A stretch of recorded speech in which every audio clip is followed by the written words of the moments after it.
with most of the changes, I'm quite comfortable. I think some of them are quite important.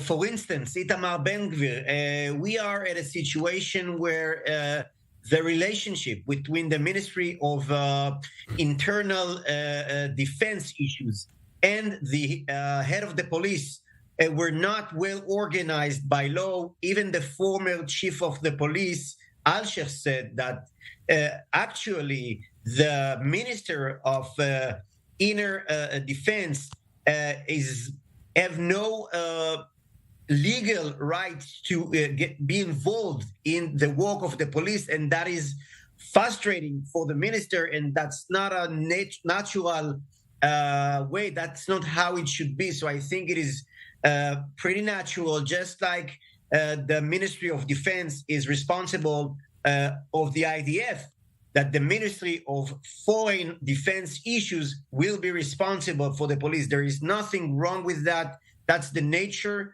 of a state. The police is not an organization that can work autonomously. It needs to have ministerial supervision, policy supervision, and that's fine.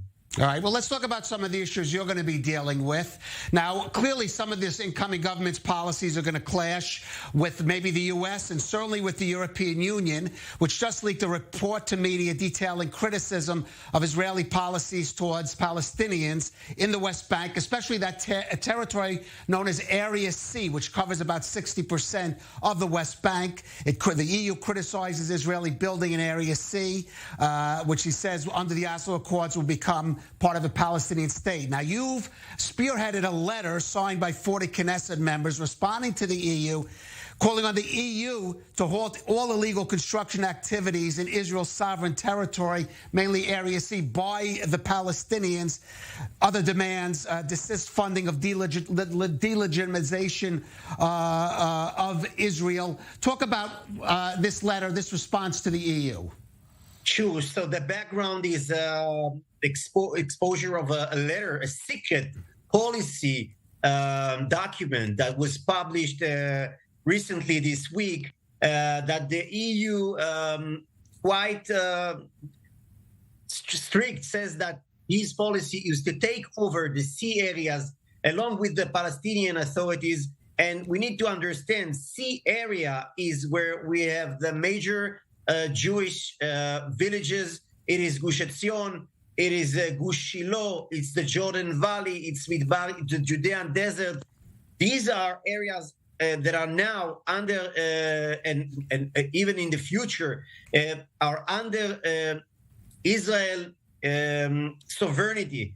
And this policy undermines Israel's sovereignty, and I think it is absolutely wrong that the EU takes the Palestinian side, ignores. Amichai Chikli, Amichai Chikli, I'm going to ask you to stay with us. We do have to go out for a break, but I want to continue this point when we're back. Stay with us. Let's get back to our discussion with Likud lawmaker Amichai Chikli, who was telling us about a letter signed by 40 Knesset members that he spearheaded, objecting to some of the EU's moves regarding the Palestinians and the West Bank. And you can continue, Amichai, but also maybe address the bigger question here. Is this new government that we expect to be announced this evening headed for a real diplomatic clash, not just with the EU, but also with Israel's closest ally, the United States?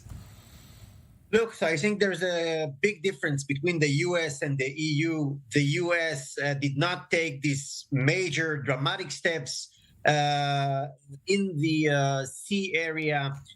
Just to give you an example, we can see that the EU funds construction of buildings, construction of solar panels on Israel's soil, on Israel's where we are the sovereign state by the Oslo agreements, and that's quite amazing. They're doing it also regardless of issues like